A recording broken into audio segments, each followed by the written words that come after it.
कल आप लोगों ने नियम के बारे में जाना था, ठीक है। सारी जो है अ से लेकर के छत्र ज्ञा तक बताया गया था और बोर्ड पे सारी जानकारी दी गई थी आप लोगों को। अब हम लोग आते हैं, एक कुंडली बनाते हैं। मान लीजिए अभी हमको 9 बजे की कुंडली बनानी है।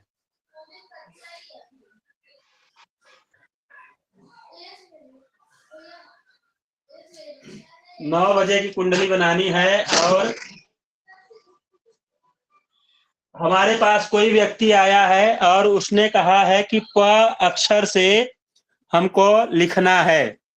प अक्षर हमको मिला है, तो आप बताइए आप लोग कि प अक्षर हम किसका मानेंगे और यहाँ लग्न में हम कौन सा अक्षर रखेंगे? कोई बताइए। शनि का शनि का मकर राशि शनि का। मकर मकर कैसे आएगा? कुंभ गुरुजी।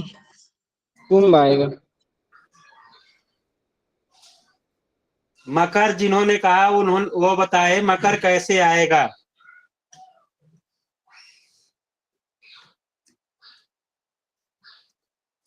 मकर सम राशि है ना,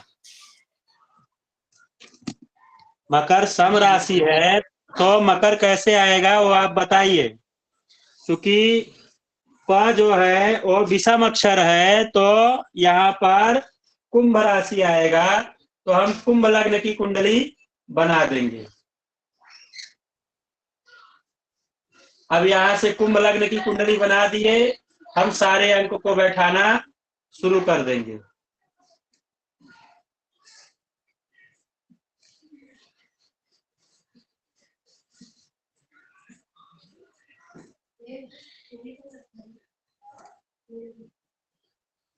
अब आप लोग पंचांग के अनुसार बताइए कि वर्तमान समय में चंद्रमा किस राशि में है।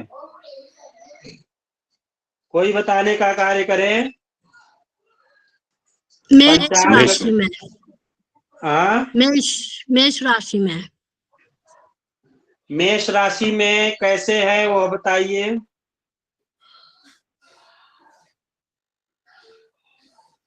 मेष राशि में कैसे है वो बताइए। क्योंकि आज अश्विनी नक्षत्र है ना। जी गुरु जी, अश्विनी नक्षत्र चतुर्थ चरण में है। हाँ, तो आज अश्विनी नक्षत्र है, इसलिए चंद्रमा जो है अश्विनी नक्षत्र में है। तो हम मेष लग्न में, मेष राशि में चंद्रमा को दर्शाते हैं। अब हम सूर्य को कहाँ दर्शाएंगे? सूर्य को कहाँ दर्शाएंगे ये बताइए आप लोग। कन्या राशि में। सूर्य इस समय कन्या राशि में है, तो हम कन्या राशि में 6 नंबर में सूर्य को लिख देंगे 8वें भाव में। उसके बाद में हम मंगल पे आते हैं, तो मंगल कहाँ पे है? मिथुन राशि में है, तो मिथुन राशि में हम मंगल को लिख देते हैं 5वें भाव में। उसके बाद में हम बुध को देखते हैं, तो बुध कहाँ है? सिंह राशि में, 7वें भाव में सिंह राशि में बुध है। उसके बाद में हम क्या करते हैं, देखते हैं गुरु को। गुरु किस राशि में है? अभी वृषभ राशि में है, वृष राशि में है, तो यहाँ हम गुरु को लिख देते हैं। अब हम आते हैं शुक्र के ऊपर, तो शुक्र वर्तमान समय में तुला राशि में है, तो स्व राशि में है, भाग्य भाव में, तो हम सूर्य को तुला राशि में रख देते हैं।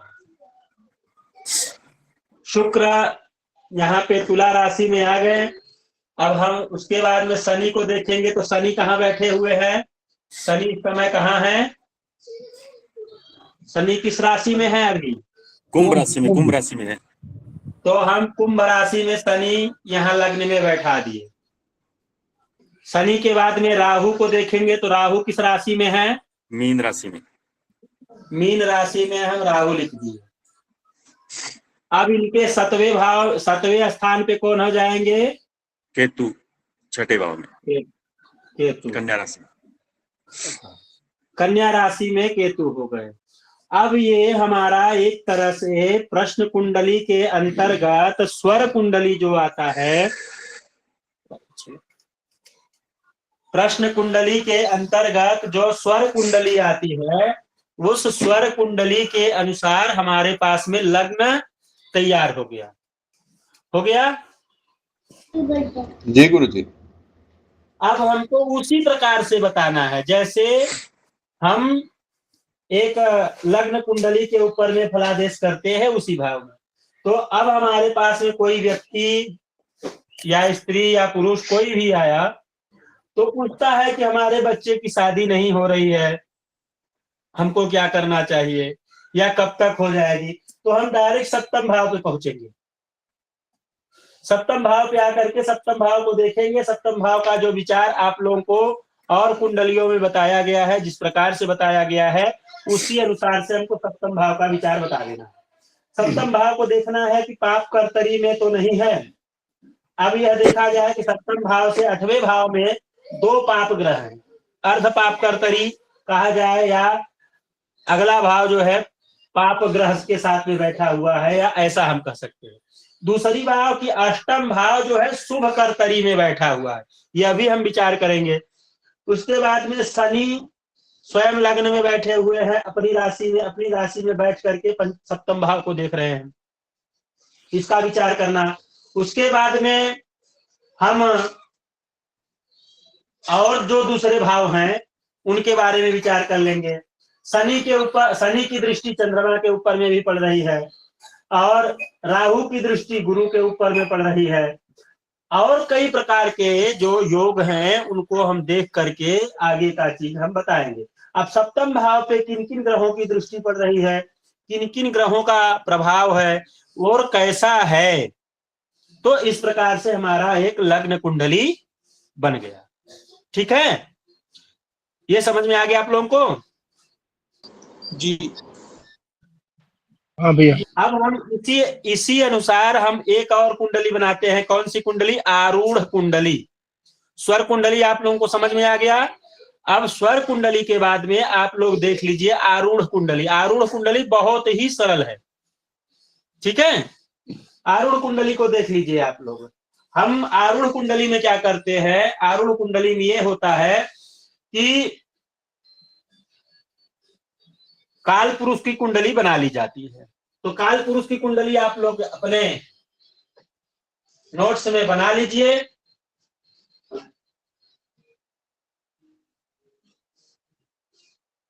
आप लोग काल पुरुष की कुंडली बनाइए।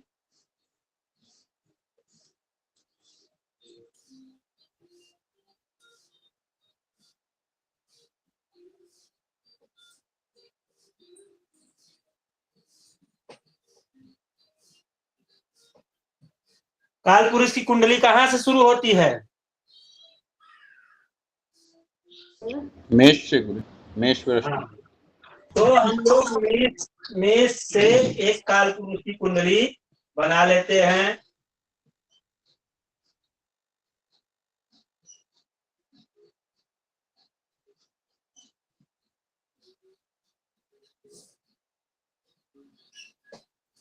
अब हम जो हमारे पास प्रश्नकर्ता आए हैं, प्रश्नकर्ता से हम क्या करते हैं कि आपके हाथ में जो भी कुछ है, या हमसे कभी मिले हुए हैं तो बात हुई है, या फिर हम अपने पास से ही कुछ सामान, या उनसे कहते हैं कि आपके पास कुछ पैसा हो, नोट हो, रुपया हो, तो आंख बंद करके इसकी किन्हीं भी भाव पर एक जगह पे आप रख दीजिए।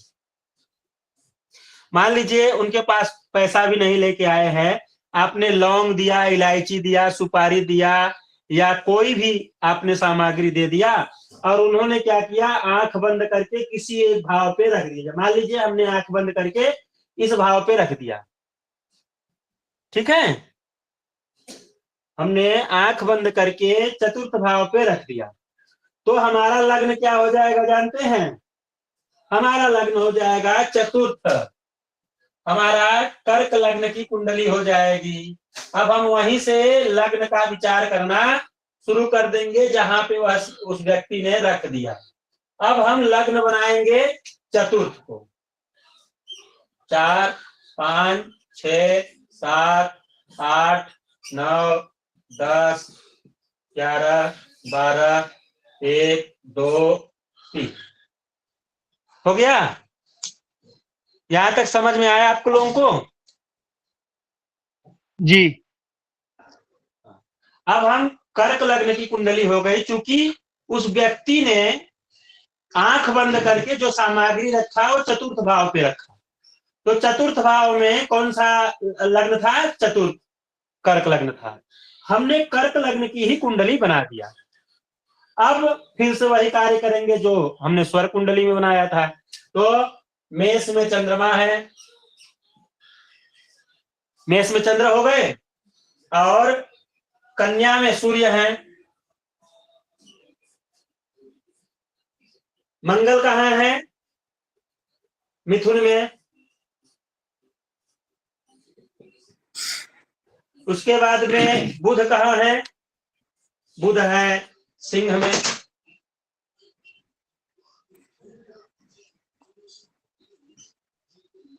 बुध के बाद में गुरु कहाँ है? वृष राशि में। गुरु वृष में हो गए। शुक्र कहाँ है? तुला में। शनि कहाँ है? कुंभ में। राहु कहाँ है? मीन में। केतु कहाँ है? कन्या में। ये कुंडली बन गई। अब इस कुंडली के ऊपर में जो भी प्रश्न करता है व्यक्ति, उस प्रश्न के अनुसार हमको कुंडली का विश्लेषण कर देना है। और इस पे जो आप भी जितना भी आप विश्लेषण करेंगे ईमानदारी से 100% वो सही होगा, इसमें कोई दो राय नहीं है। लेकिन आपको इसके लिए 100% करने के लिए आपको भी 100% ईमानदारी से पढ़ना होगा। जब आप 100% पढ़े रहेंगे, जानकारी रहेगी, कोई भी ज्योतिषी आपको बता दें, कितना भी अच्छा ज्योतिष पढ़ ले, लेकिन 60% ही ज्योतिष का फल बता पाता है। 100% करने के लिए आपको क्या करना पड़ेगा? 100% करने के लिए 60% आपका कुंडली परफेक्ट होना चाहिए, 15% गुरु कृपा होनी चाहिए। अगर गुरु की कृपा आपके ऊपर है तो 15% आपका हो गया, तो कितना हो गया? 75% हो गया, 75% हो गया। फिर 15% जो होता है आपकी साधना। आप किसी भी देवी देवता के साधना में जो लगे हैं, जो पूजा पाठ करते हैं, जैसे कोई पूजा पाठ नहीं करते हैं, आप गायत्री साधना नित्य करते हैं, गायत्री मंत्र का नित्य जप करते हैं, तो उसी से आपको 15% क्लियर हो जाता है। हो गया कितना? 90%। उसके बाद 10% आपका अनुभव काम करता है। आप जितना बार कुंडली को पढ़ेंगे, जितना बार कुंडली को देखेंगे, जितनी ज्यादा से ज्यादा कुंडली को देखेंगे, उतना आपका अनुभव बढ़ता है। तब जाकर के आपको 100% आपकी कुंडली होती है। नहीं तो केवल आप कुंडली के माध्यम से रह जाएंगे तो वहां पे कहीं ना कहीं आप हंसी का पात्र होंगे। इसलिए आपको ये चारों चीज को मैनेज आपको करना पड़ेगा। ये हो गया आपका। ये सभी को समझ में आ गया?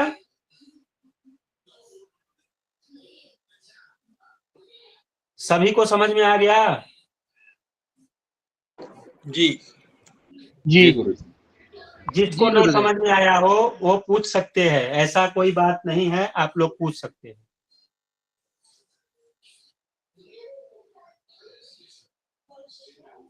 चलिए हम इनको इरेज कर देते हैं, मिटा देते हैं।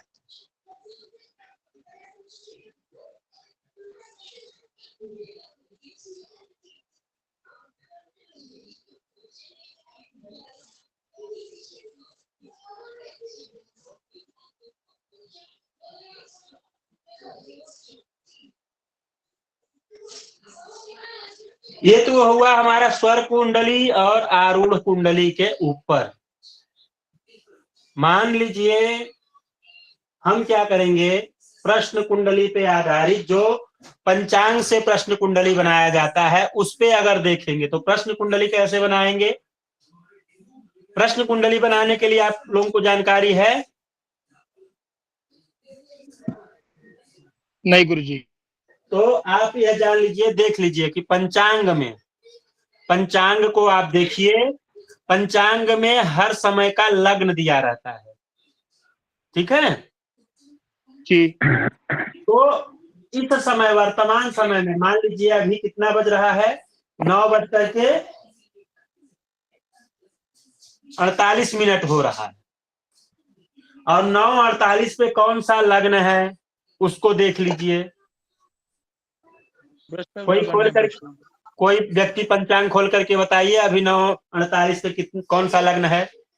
वृषभ लगन है। चलिए 2 नंबर। यहाँ पे हम 2 नंबर लिख देते हैं, वृषभ लग्न की कुंडली हो गई।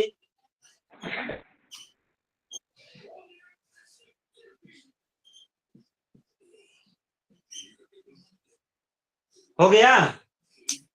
अब जैसे हमने उसमें ग्रह बैठाया था, जैसे हमने वो 2 में ग्रह बैठाया वैसे हम यहाँ भी ग्रह बैठाते हैं, ठीक है। तो चंद्रमा कहाँ है, मेष में, राहु मीन में, सूर्य कन्या में, केतु कन्या में, शुक्र तुला में। दिखा नहीं लगे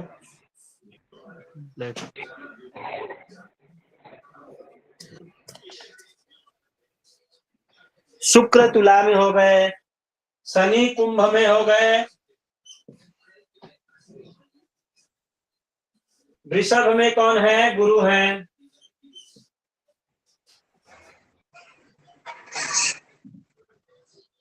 और कौन कहाँ है, मंगल है मिथुन में ना। जी गुरुजी। सिंह में कौन है, बुध। बुध। 9 ग्रह हो गए। अब यहाँ हम देखिए विचार वैसे ही करेंगे जैसा हम 2 कुंडलियों में विचार किए हैं, वैसा ही विचार हम यहाँ भी करेंगे।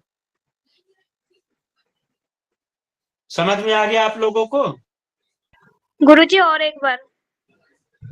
देखिए एक पंचांग होता है आप लोगों के पास में, आप जिस क्षेत्र से हैं उस क्षेत्र का पंचांग होता है। जैसे काशी वाले जो पंचांग होते हैं वो लगभग पूरे भारत में प्रमाणित रूप से चलते हैं। या पर या उसके बाद में सूर्य सिद्धांत पर आधारित जो पंचांग होते हैं, सूर्य सिद्धांत पर आधारित पंचांग जो होते हैं वो पूरे भारत में चलते हैं।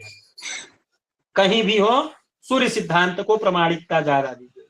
तो सूर्य सिद्धांत का पंचांग हो या जो अपना क्षेत्रीय पंचांग है उस पंचांग को निकालिए, तो हर दिन में लग्न दिया रहता है। लग्न, औदायिक लग्न स्पष्ट और नित्य प्रतिदिन का समय समय पे हर 2-2.5 घंटे पे एक लग्न बदलता रहता है। तो 9:48 पे जो लग्न है तो निकला कौन सा लग्न है, वृषभ लग्न निकला है। वृषभ लग्न से हमने लग्न बना दिया, वृषभ के बाद में सारे लग्नों को हमने बैठा दिया। बैठाने के बाद में फिर जैसे ग्रह में कुंडली में जो पंचांग में ग्रह बैठे हुए हैं, किस राशि पे कौन सा ग्रह है वहां पे हमने बैठा दिया। ये हमारा प्रश्न कुंडली हो गया। अब हमको प्रश्न कुंडली भी उसी हिसाब से बनाना है।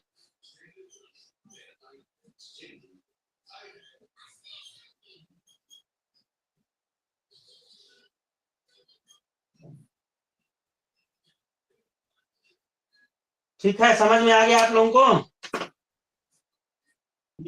जी गुरुजी। जिनको ना समझ में आया हो एक बार फिर पूछ लीजिए। स्वर्णलता जी आपको समझ में बढ़िया से आया ना? जी जी गुरुजी। हाँ, नहीं आया हो तो सभी पूछ लीजिएगा। शर्मिला जी आपको आया है? गुरुजी कल का जो आप पढ़ाए थे वो ग्रुप में सेंड कर दीजिए। जी हाँ, गुरुजी, जी वो गुरुजी। वो वो बता दिया जाएगा। वो आपको मेरे YouTube चैनल पे आपको मिल जाएगा। आप लोगों रात को में जाएगा 12 बजे के बाद। जी जी।